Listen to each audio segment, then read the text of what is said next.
Sam Spiegel's house in Malibu, perched on a secluded cliff with an uninterrupted view of the Pacific, is a masterpiece of mid-century architecture. Once the setting for glamorous gatherings of Hollywood's elite, the property now exudes an eerie stillness.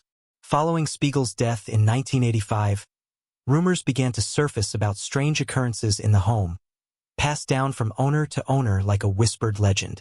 In 2007, Greg and Maria Walsh, an affluent couple drawn by the home's storied past and breathtaking views, purchased the property. They were initially unbothered by the tales surrounding the house. For the first few months, life was idyllic, sunset dinners on the patio, the ocean's waves lulling them to sleep. But then the nights began to shift. Maria was the first to notice. One evening, while reading in the living room, she heard the faint rustle of papers coming from Sam Spiegel's former study, now used as a guest room. Assuming it was the wind, she dismissed it.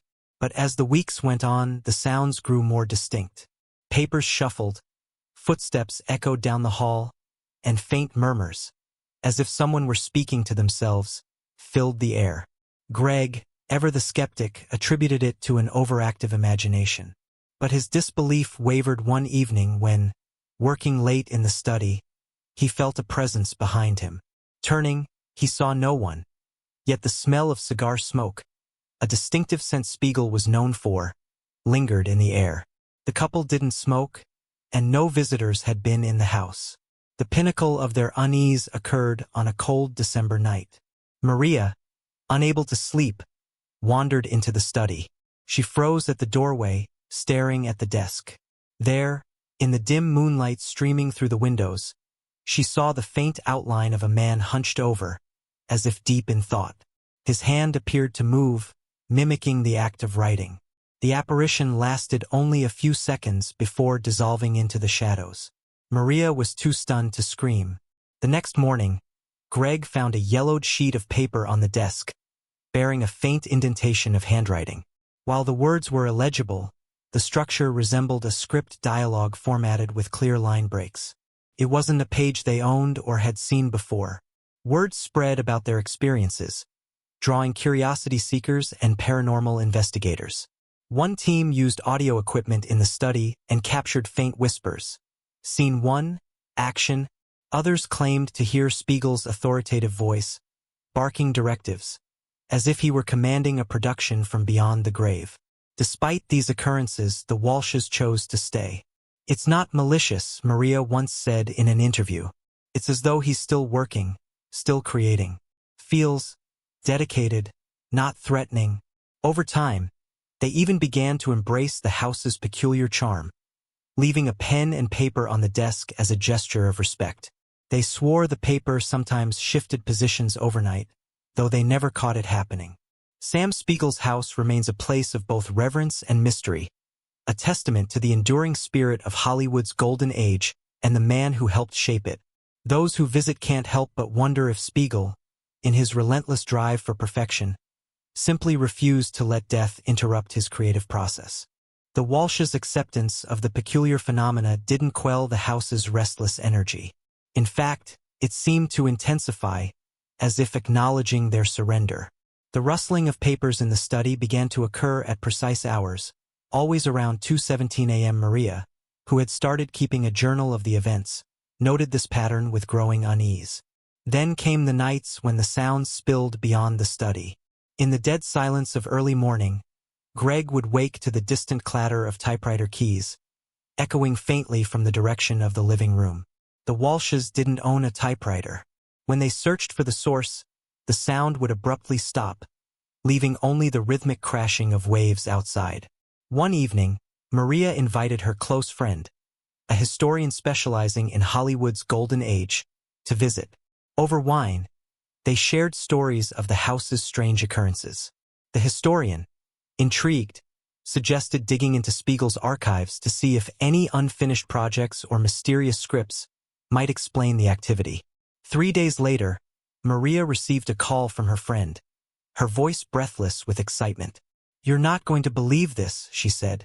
"I found something in the Academy archives, a handwritten script that Spiegel never produced.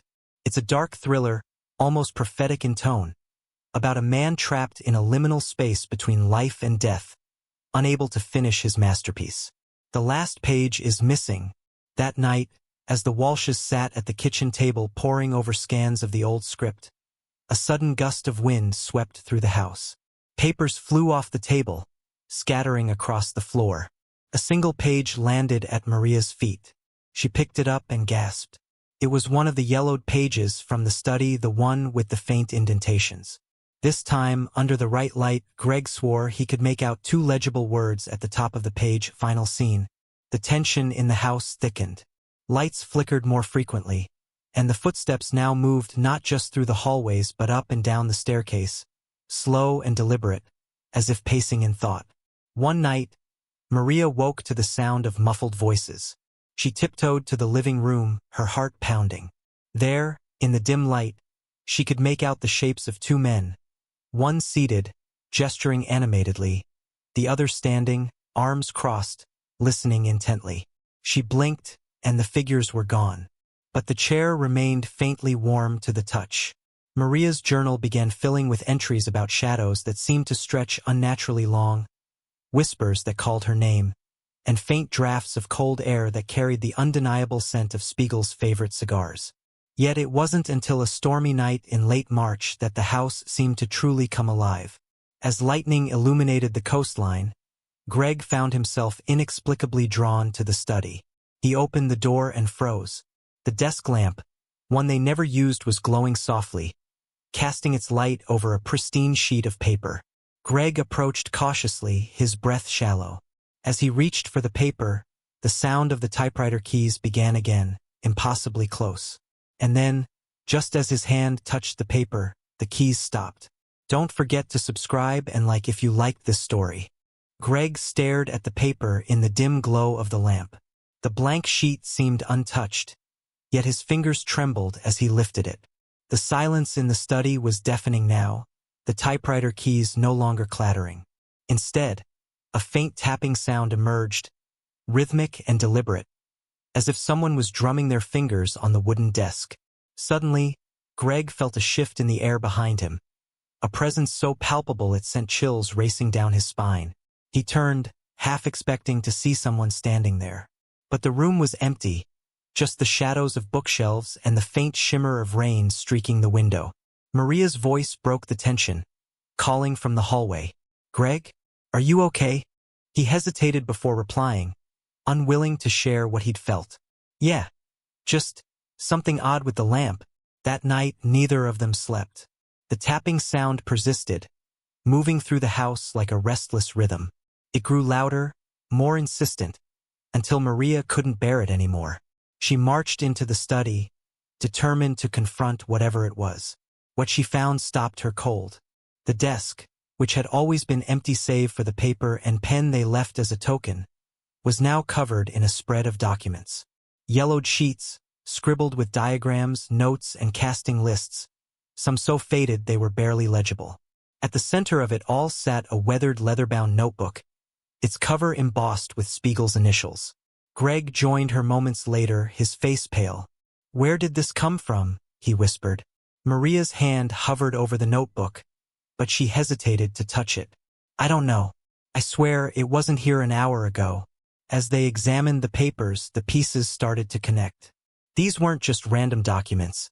They were notes for the missing final scene of Spiegel's unproduced thriller. There were references to a seaside cliff, a storm, and a mysterious figure standing at the edge, gazing into the void.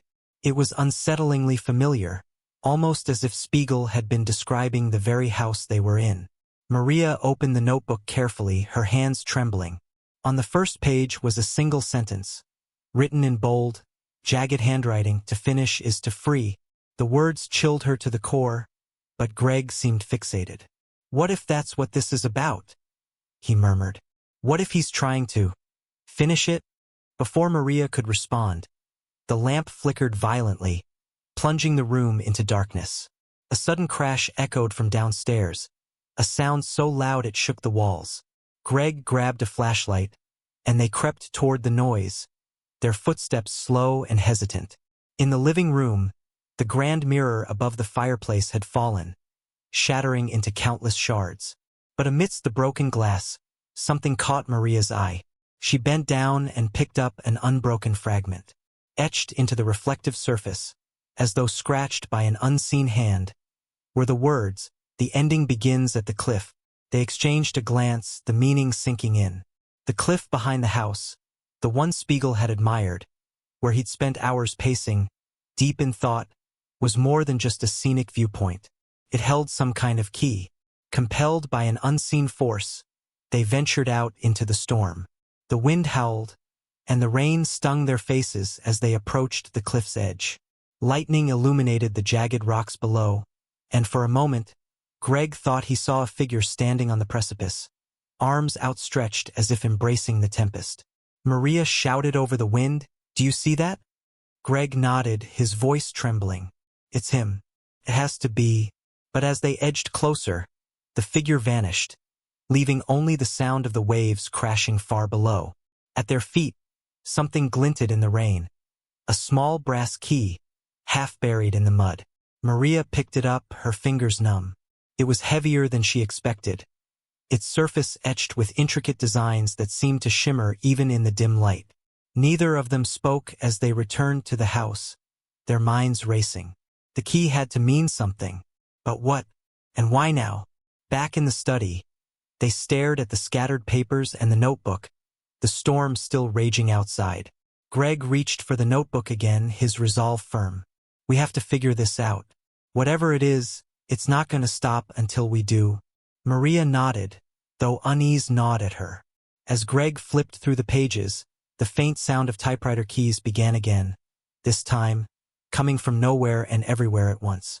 The storm outside intensified, and with it, the feeling that they were no longer alone in the house.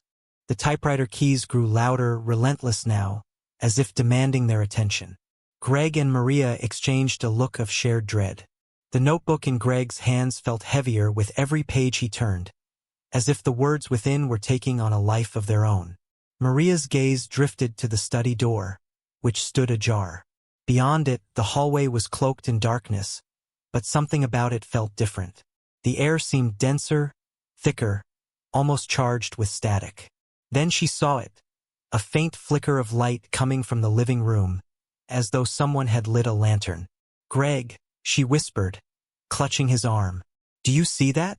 Greg followed her gaze and froze. The light swayed gently, casting long shadows that danced along the walls.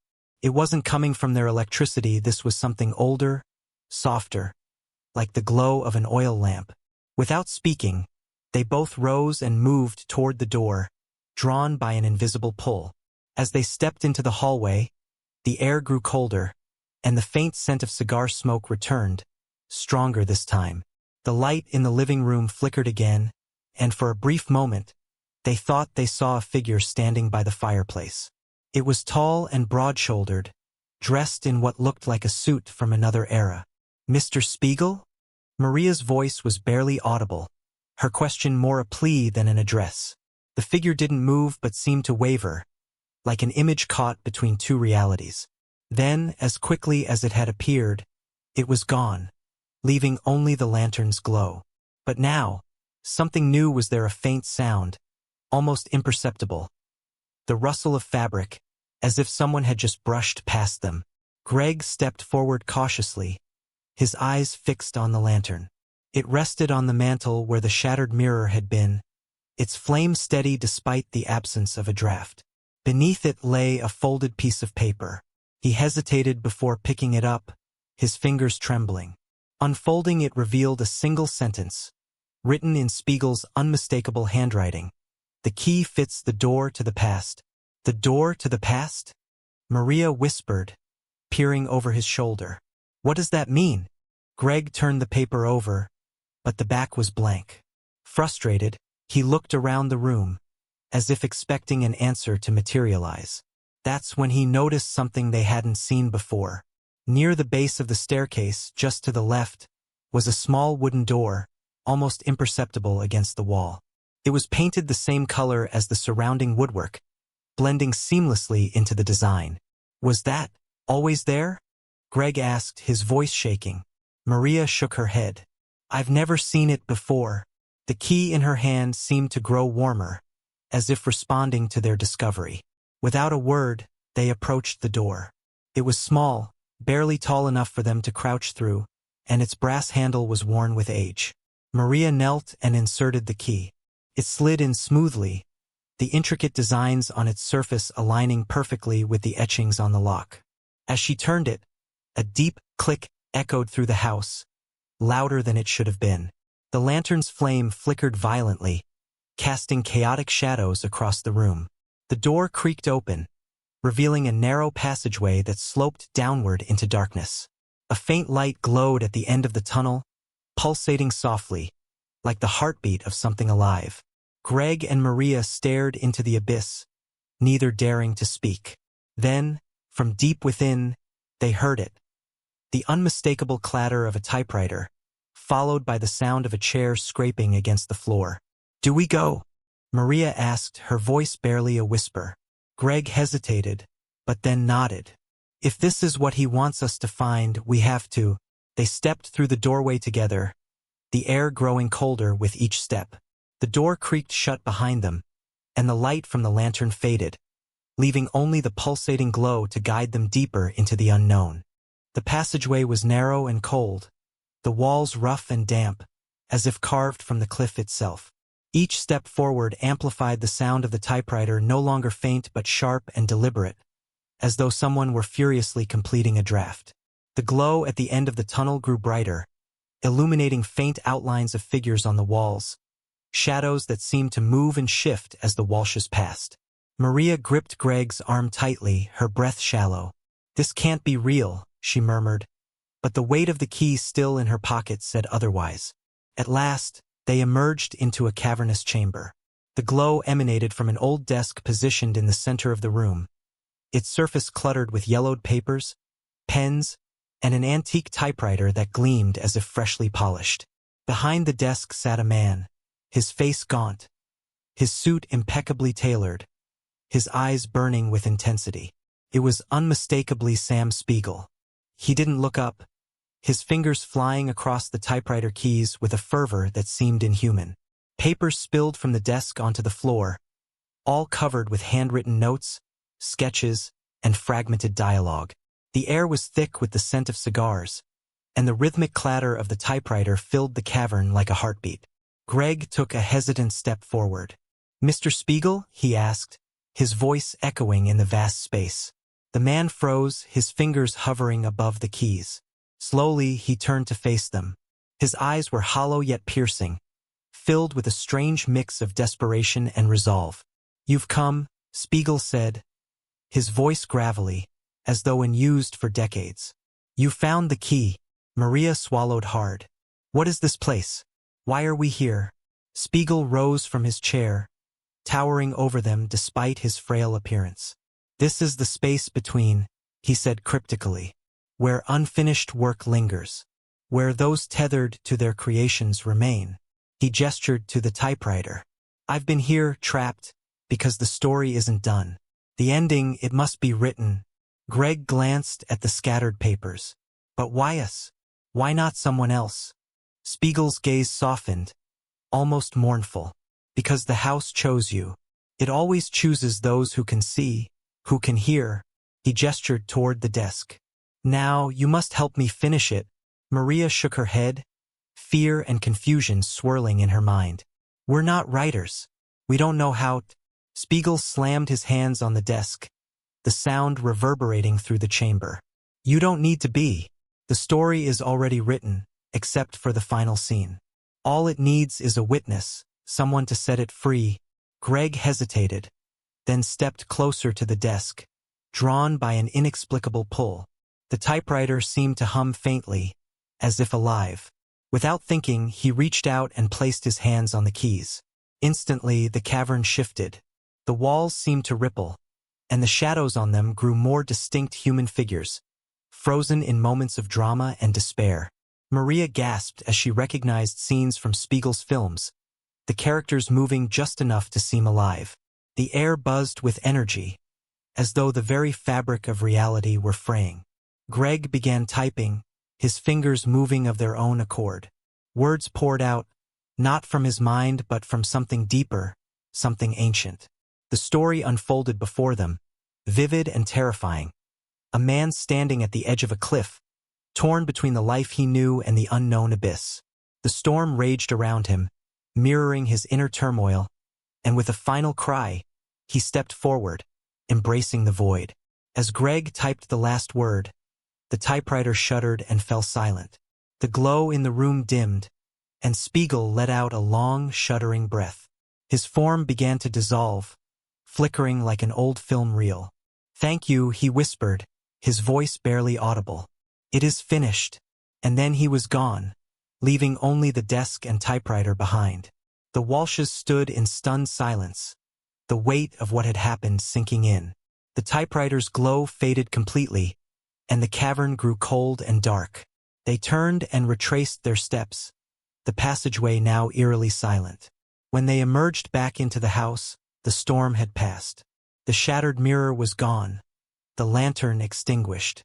Everything was still, as if the house itself had finally exhaled. Greg and Maria looked at each other, unsure of what to say. The key in Maria's pocket felt heavier than ever, but she knew they couldn't keep it. Without a word, she walked to the study and placed it on the desk. As they left the room, the faint sound of a typewriter echoed once more, soft, almost content. They paused, but this time they didn't look back. The house was quiet after that, but every so often, when the wind swept through the cliffs, the Walshes could swear they heard a faint voice saying, "The story is never truly over. Don't forget to subscribe and like if you liked this story."